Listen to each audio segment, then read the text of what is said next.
Boa noite, irmãos e irmãs, graça e paz do Senhor Jesus, amém? Amém? Chegou o dia, fala com o teu irmão aí, chegou o dia, pode aplaudir mesmo, né? Bênção demais. Bendito seja Deus. Nós estamos muito alegres por essa noite, porque entendemos que nenhum homem pode fazer isso pela força do seu braço. Nenhuma instituição consegue mover o braço de Deus. Mas Deus move nações, Deus move povos inteiros, Deus move os céus e a terra pela intenção da sua vontade. Amém, queridos? E é por isso que nós estamos aqui, nosso coração está cheio de alegria, porque nós reconhecemos a mão de Deus. Acreditamos. Ontem eu fiz um vídeo com o Vinícius, que está rodando no Face já, e eu me lembro muito bem, passando por ali, e o Senhor alertando, mostrando no nosso coração o propósito dele. Então nós somos muito gratos a Deus, e essa noite é uma noite de dedicação. Aliás, eu vou precisar da ajuda de alguém, que eu deixei o óleo lá no carro. Alguém podia me fazer essa gentileza de... Você pega para mim, Guto? Está na porta do passageiro. Hoje é um dia de dedicação. Eu não sei se você já participou de uma dedicação de um templo. Eu não sei se você já participou de um momento como esse, onde a gente unge o lugar, estabelece esse lugar como um lugar de adoração ao nosso Deus. Ele deixa de ser apenas um galpão e passa a ser um lugar da manifestação sobrenatural de Deus, não por causa do lugar, mas por causa do propósito que firmou e levantou esse lugar. Eu queria que você primeiro fechasse seus olhos, colocasse seu coração diante de Deus. Feche seus olhos. Você está aqui porque você é parte dessa igreja, mas de alguma maneira nós entendemos que Deus vai também despertar pessoas para sonhar com esse lugar, para orar por esse lugar, para atrair vidas através de células, para plantar células aqui nessas imediações, para multiplicar o Evangelho para todos os cantos dessa cidade.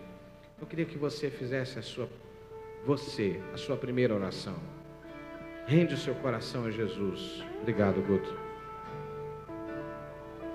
Rende o seu coração a Jesus. Aleluia. Bendito seja o teu nome, Senhor. Bendito seja o teu nome, Senhor, porque só o Senhor é Deus. Só o Senhor é Deus e não há nenhum outro. Só o Senhor é Deus, só o Senhor é Deus. Você pode ficar em pé. Só o Senhor é Deus e não há nenhum outro. Tu és exaltado, Jesus, sobre todas as coisas. Adore a Jesus, adore a Ele, adore a Ele, adore. Erga suas mãos aos céus e adore. Nós te adoramos, Jesus. Adoramos com todo o nosso coração. Aleluia.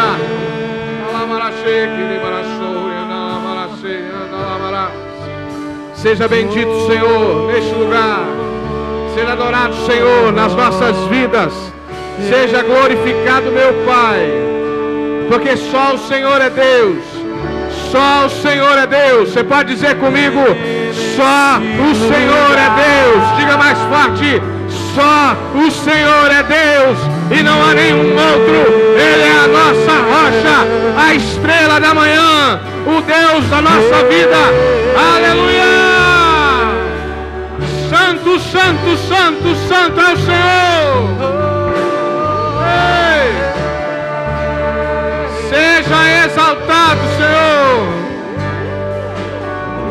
A palavra de Deus no Salmo 125 diz assim: os que confiam no Senhor são como o monte de Sião, que não se abala. Fala comigo, não se abala, firme para sempre. Como em redor de Jerusalém estão os montes, assim o Senhor em derredor do seu povo, desde agora e para sempre. O cetro dos ímpios não permanecerá sobre a sorte dos justos. Fala comigo assim: o cetro dos ímpios não permanecerá sobre a sorte dos justos. É promessa de Deus. O inimigo não pode prevalecer contra nós, para que o justo não estenda a mão à iniquidade. Faze, Senhor, o bem aos bons e aos retos de coração. E aí o Salmo 126 começa assim: quando o Senhor restaurou a sorte de Sião, ficamos como quem sonha. Quem está como quem sonha aqui? Então a nossa boca se encheu de riso e a nossa língua de júbilo. Então entre as nações se dizia: grandes coisas o Senhor tem feito por eles. Quero te convidar a abrir sua Bíblia, manter a sua Bíblia aberta no segundo livro de Crônicas, verso 7. A partir do versículo 12. Segundo livro de Crônicas, 7, 12. Diz assim: de noite apareceu o Senhor a Salomão e lhe disse: ouvi a tua oração e escolhi para mim este lugar, para a casa do sacrifício. Se eu cerrar os céus, de modo que não haja chuva, ou se ordenar aos gafanhotos que consumam a terra, ou se enviar a peste entre o meu povo, se o meu povo, fala comigo assim, se o meu povo, que se chama pelo meu nome, e aí eu vou continuar, se humilhar e orar e me buscar, e se converter dos seus maus caminhos, então eu ouvirei dos céus, perdoarei os seus pecados e sararei a sua terra. Estarão abertos os meus olhos e atentos meus ouvidos à oração que se fizer neste lugar, porque eu escolhi e santifiquei esta casa, para que nela esteja o meu nome perpetuamente. Nelas estarão fixos meus olhos e o meu coração todos os dias. Amém. É interessante que o texto começa falando primeiro da relação pessoal de Deus com Salomão. O versículo 11, que nós lemos no momento da oferta, fala primeiro de Salomão dizendo: terminei, cumpri o propósito. Depois Deus diz: ouvi a tua oração, atentei para você. É interessante que na Bíblia Deus sempre trata assim. Deus muitas vezes falou com o seu povo, sempre. Deus sempre falou com o seu povo de maneira genérica, mas sempre Deus falou, agiu, aliançou, conectou indivíduos, pessoas. Porque o reino de Deus não é feito por aglomerados, por instituições, por denominações, por grupamentos, sejam eles de que ideologia forem. O reino de Deus é feito por pessoas. A igreja é o resultado da soma de pessoas, de indivíduos, homens e mulheres que têm uma experiência com Deus. E ninguém pode mudar isso.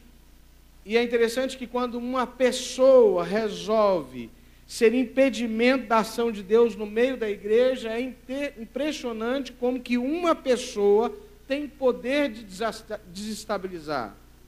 Porque Deus usa as pessoas. E é por isso que é muito chave que todas as pessoas estejam caminhando para o mesmo lugar. Nós vamos falar mais disso amanhã sobre multiplicação.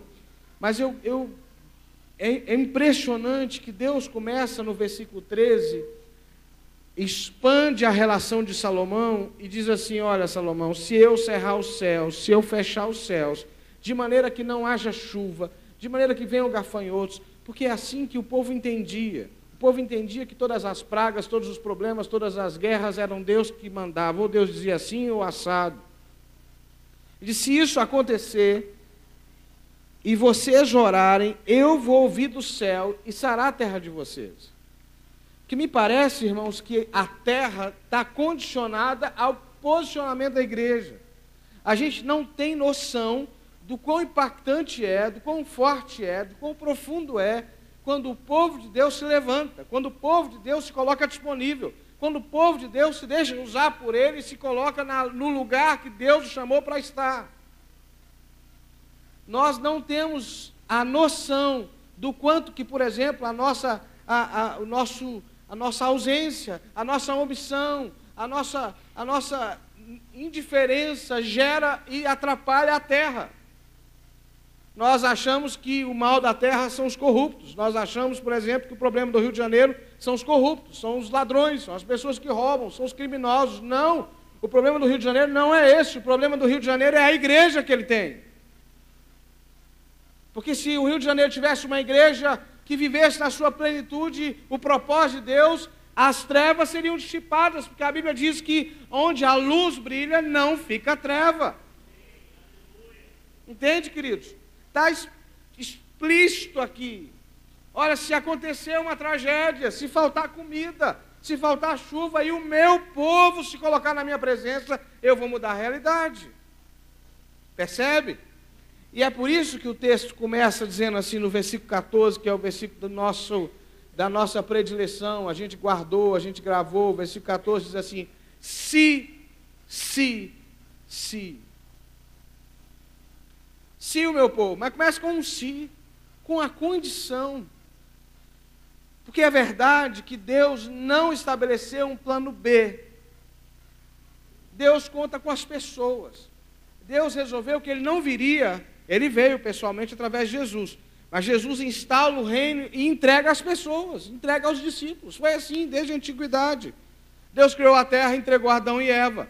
Depois vem e destrói tudo, Deus entrega a Noé. Depois o homem se corrompe, Deus chama Abraão. Depois se corrompe de novo, Deus chama Moisés. Depois Deus conta com Josué, Deus conta com os profetas, Deus conta com Jesus, Deus conta com a sua igreja. É assim. Deus não tem plano B, Ele conta sempre com pessoas que estão sensíveis a Ele. E o se é porque é o seguinte, se o povo adorar a Deus, se o povo fizer aliança, se o povo fizer compromisso, se o povo tiver profundidade, se o povo tiver santidade, se o povo tiver vida no altar, os milagres acontecem, a igreja rompe, a igreja cresce, o extraordinário de Deus invade a terra, e tudo é transformado pela glória de Deus. Amém ou não? Eu creio em Deus que nós vamos invadir essa cidade, nós vamos invadir esses bairros, nós vamos daqui estabelecer o reino de Deus para essa região, em nome de Jesus. Isso aqui não é um projeto físico, é um projeto espiritual. O físico é apenas símbolo da nossa espiritualidade, da nossa fé. No passado, os homens de Deus fizeram isso embaixo de árvores, fizeram isso em tendas, fizeram isso nos seus carros ambulantes. Mas no nosso tempo se pede isso. Se o meu povo. E aí a pergunta que fica para nós é, e aí, nós vamos nos comprometer? Pergunta para o teu irmão. E aí, vai dar para se comprometer? Hein? E aí? Porque tem um se. Eu estou lendo um livro que provavelmente vai gerar uma série de ministrações na nossa igreja a partir do mês de maio. Se prepare, porque o mês de maio vai ser um mês assim, muito intenso na vida da nossa igreja. Abril também, mas maio vai ser um mês muito intenso. Que ele fala disso, de como que na história da Bíblia, o pecado de indivíduos, de famílias, obstruíram, atrapalharam, atrasaram os planos de Deus. A Bíblia diz assim, santificai-vos, porque amanhã eu farei maravilhas no meio de vós. Quem quer andar em santidade aqui? Quem quer andar em santidade? Aqui tem luz, aqui tem um telão legal, mas não é esse o nosso foco. Nós queremos a santidade ao Senhor. Nós queremos um povo que resolva ser igreja de verdade, que resolva pagar o preço da consagração, que resolva buscar ao Senhor em jejum, em oração, em entrega de vida, porque há um si sobre a história das nossas vidas, há um si sobre o futuro de Petrópolis, há um si sobre a história das futuras gerações, há um si. Esse si me angustia, irmãos, profundamente. Porque às vezes a gente quer tirar os sis da nossa vida, porque é terrível trabalhar com sis. A gente gosta de ter certeza, a gente gosta de ter convicção das coisas. É horrível quando você tem que entrar numa situação, numa batalha, numa peleja tão intensa, com um si sobre os seus ombros. Mas há um si sobre a catedral, há um si sobre a igreja em movimento, há um si. E aí qual é? Para onde nós vamos? Para onde nós iremos? Esse si esteve sobre o povo de Deus o tempo todo. Chegou um determinado momento da caminhada de Jesus que ele virou para os discípulos e falou assim: e aí, o que vocês escolhem? Porque muita gente começou a debandar, muita gente começou a sair, muita gente começou a desistir de Jesus. E Pedro e os discípulos dizem assim: para onde nós vamos, Senhor? Só tu tens palavras de vida eterna. Nós precisamos transformar o si em sim. O si em sim. Quem quer transformar o si em sim nesse lugar aqui? Então diga assim: eu quero transformar o si em sim. Sim. Para a glória de Deus, em nome de Jesus, nós diremos sim para Jesus, porque Ele já disse sim para nós um dia. Nós precisamos dizer sim para Jesus, tirar o sim das nossas costas. Ah, se a igreja fizesse isso, ah, se a igreja fizesse aquilo, ah, se a igreja fizesse aquilo outro, nós tiraremos o sim e nós diremos assim: eu serei a igreja que faz isso, eu serei a igreja que faz aquilo, eu serei o sim ao meu Deus. Você entende o que eu estou te dizendo? Nós precisamos trocar o sim pelo sim. A segunda coisa é que o texto diz assim: se o meu povo, você pode falar comigo? Meu povo. Está aí uma outra coisa extraordinária. Não é qualquer povo. Não é qualquer aglomerado de pessoas. É o meu povo. É o povo de propriedade exclusiva de Deus. É o povo que Deus chamou por herança. De que povo você é, meu irmão? Pergunta para o teu irmão aí. De que povo você é? De que povo você é? Qual o povo que você faz parte? Essa semana eu estava na minha casa e de repente eu ouvi um barulho. Já faz muitos anos que eu não consigo acompanhar futebol mais. E fez um barulho. Eu falei: gente, o que está acontecendo? Eu acho era o Flamengo que estava jogando, né? E eu falei assim: deve ser um clássico, porque um barulhão, né? E parece que o negócio estava bom para o lado do Flamengo. Foi? Foi isso mesmo? Foi. É interessante que essas coisas são tão bem definidas para nós, né? Obrigado, meu amor. Vocês já viram como é que minha esposa está linda hoje aqui?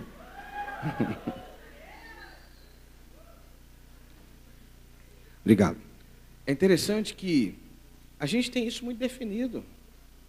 A gente sabe se nós somos flamenguistas, vascaínos, fluminenses, corintiano. Tem um corintiano aqui. Não é? Se a gente é paulista, mineiro. A Ângela, por exemplo, minha esposa, que veio aqui agora, nasceu em Porto Alegre.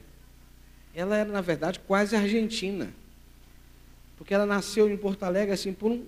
Sabe, o médico falou: não pode ir para a Argentina agora, porque o pai dela estava na Argentina já, ela ia nascer na Argentina. Já pensou assim, com esse gênio que ela tem ainda Argentina? Meu Deus do céu. Né? Ia ser Jesus na causa, assim, né? Ela nasceu em Porto Alegre, ela só nasceu lá. Nada contra os argentinos aqui, né? Só aquela nossa birra normal, né? Mas você pergunta para a Ângela, ela diz assim: eu sou porto-alegrense. Eu sou mineiro. Ninguém nega seu povo, sua origem. Você pode estar aqui, né, há 40 anos, mas você sabe de onde é. Albano é de onde, Albano? Mano? De Portugal, né? Ele diz que ele chega lá e ele sente o cheiro da terra dele, né? Tem saudade do cheiro da terra dele. Está quantos anos no Brasil? Uns 40? Mais de 40, não é? Mas o coração ainda é português.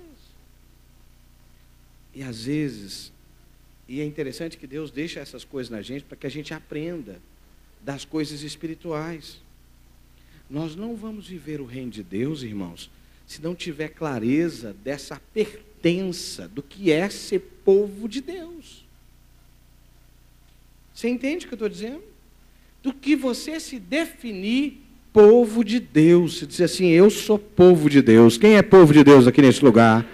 Eu sou povo de Deus, porque Deus disse, se o meu povo, não é qualquer povo, é o meu povo.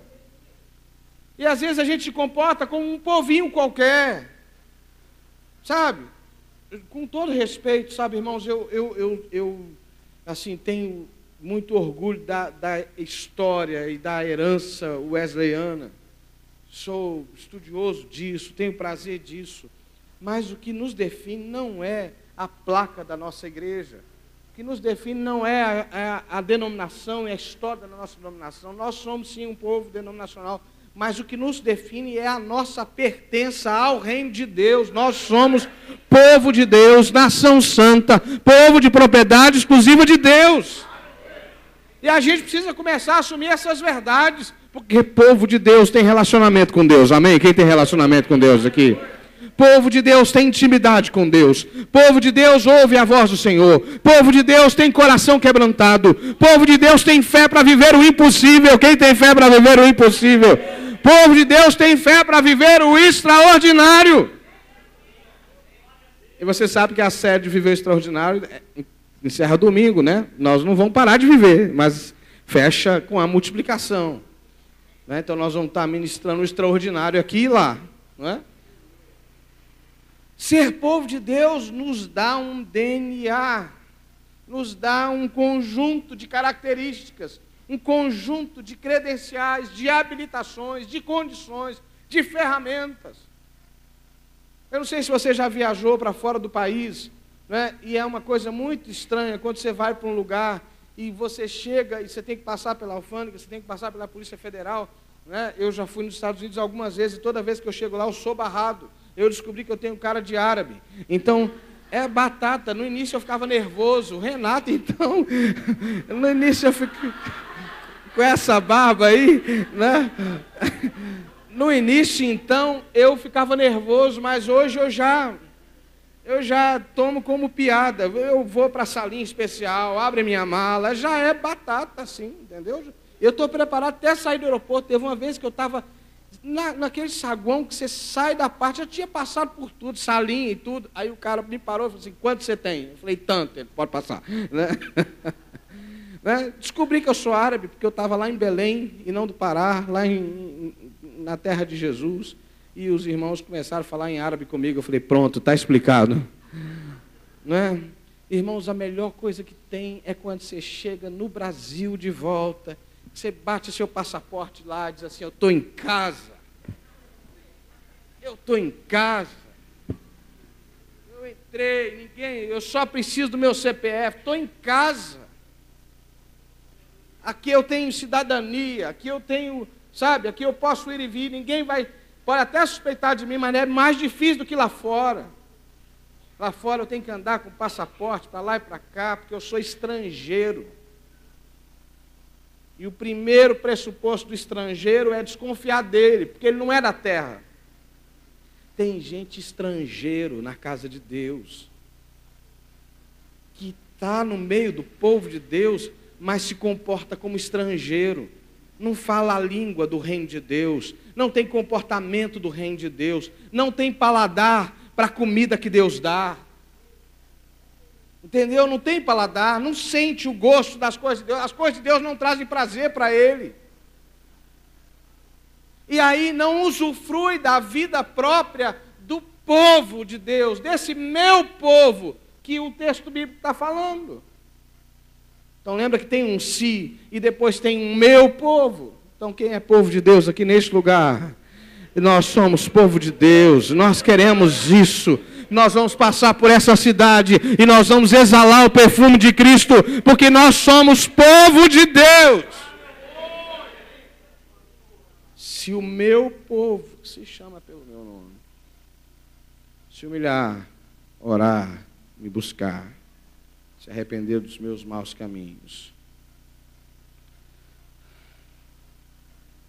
eu ouvirei dos céus e sararei a sua terra. É interessante que é preciso sim tomar decisão. É preciso sim viver como povo de Deus. Mas é preciso sim exercer as habilidades, um modo de vida espiritual que ativa o que Deus quer fazer na terra. Orar, me buscar, se humilhar, arrepender dos seus maus caminhos, tem a ver com um estilo de vida. Entendeu? Tem a ver com ativar as bases e os parâmetros espirituais de uma vida rendida a Deus. Arrogância não combina com o crente. Coração endurecido não combina com o povo de Deus. Sabe? Pecado, vida dúbia, não combina com o povo de Deus. Não combina. A gente se espanta com a realidade de Ananias e Safira. Lembra de Ananias e Safira? Que parece rude demais, parece cruel demais, parece difícil demais. Duas pessoas morrem assim diante dos apóstolos. A gente acha logo que foi Pedro que fulminou eles, mas não foi. É que a presença de Deus era uma coisa tão forte, que mentir diante do Senhor trouxe morte instantânea para eles, porque é a presença de Deus. E nós já estávamos no tempo da graça. Sabe por quê que ainda persistem pecados no meio de nós? Porque nós não definimos o tom da nossa espiritualidade ainda. Porque senão quem tem vida dúbia vai ficar exposto, vai aparecer, vai começar a cheirar mal. Entendeu? Porque não combina, porque destoa. As vestes de imundícia vão começar a aparecer. Mas nós temos que resolver o tom espiritual da nossa igreja. Nós temos que decidir ser uma igreja de doido, todo mundo doido, maluco por Jesus, apaixonado por Jesus.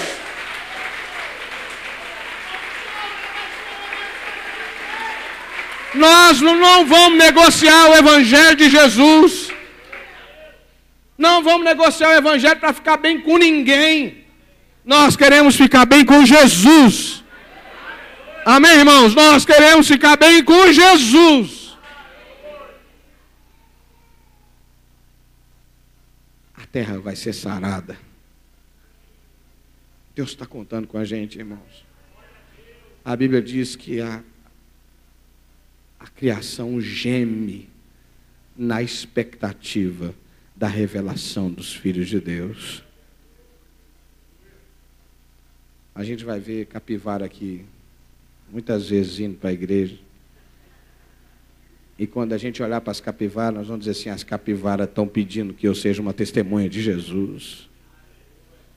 Porque quando o povo de Deus expressa e revela a glória de Deus na terra, a terra é sarada.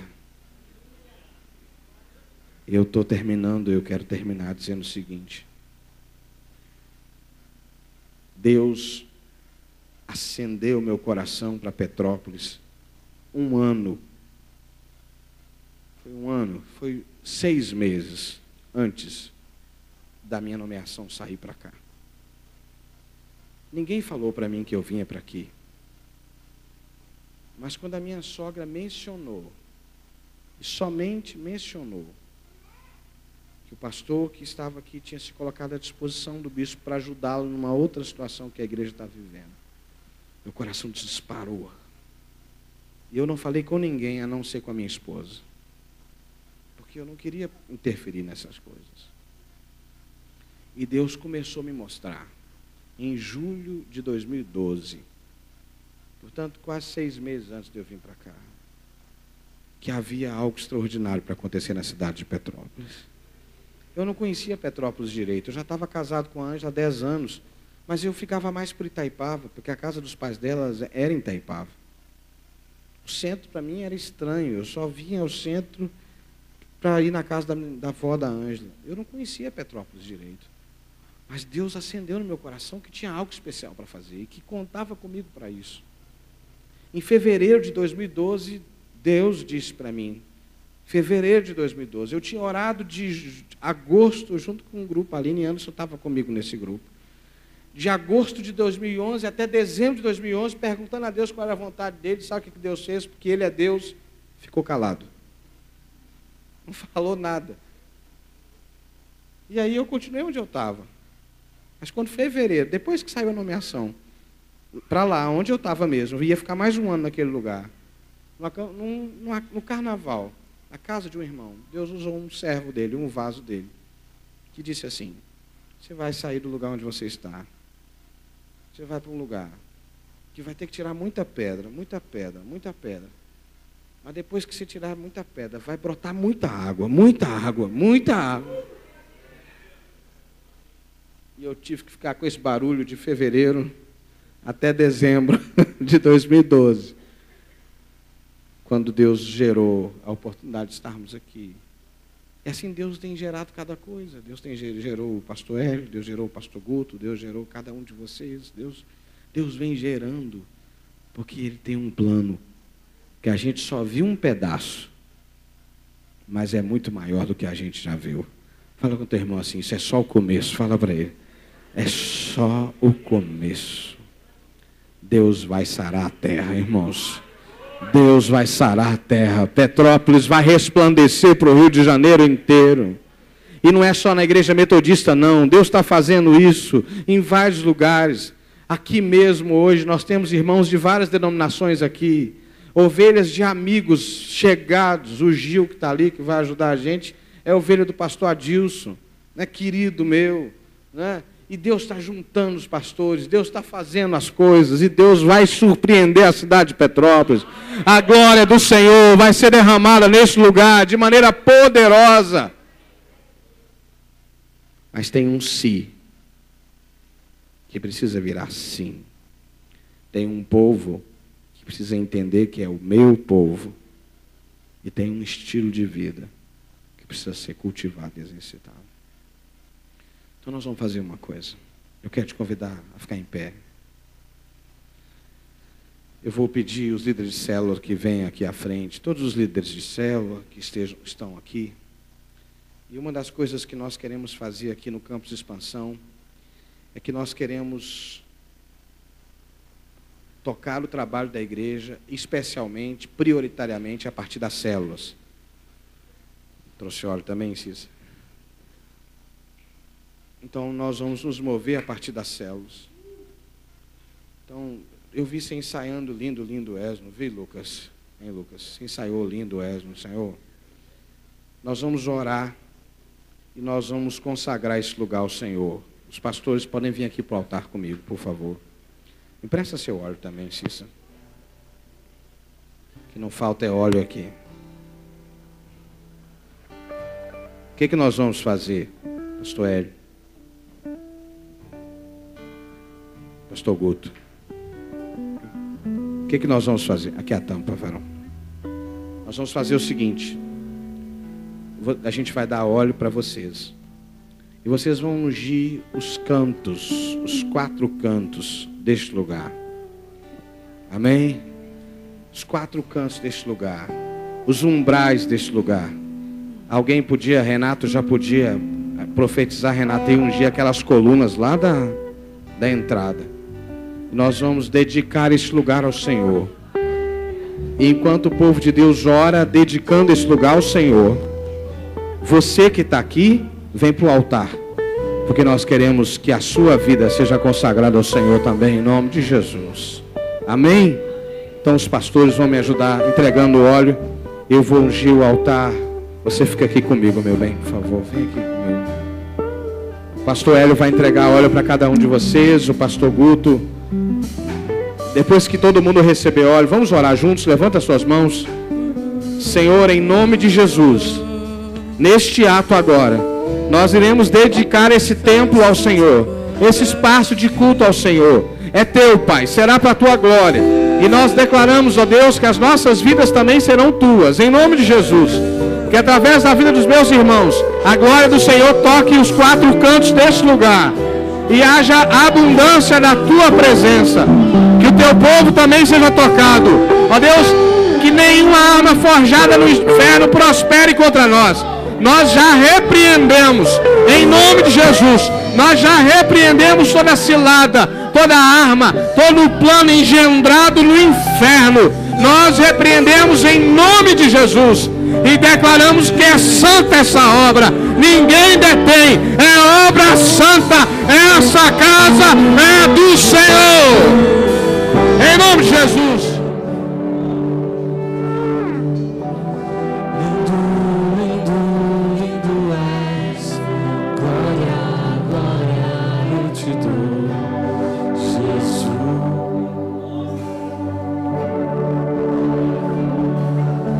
Jesus, olha para cá. Chega só um pouquinho para trás, querido. Chega só um pouquinho para trás, para trás, para trás. Profeticamente, em nome de Jesus, nós derramamos o óleo do Senhor sobre o altar. Derramamos o óleo do Senhor sobre o altar. E que do altar desça para o santuário. Que do santuário para as nossas vidas. E a glória do Senhor seja derramada sobre nós. Sobre nós. Sobre nós.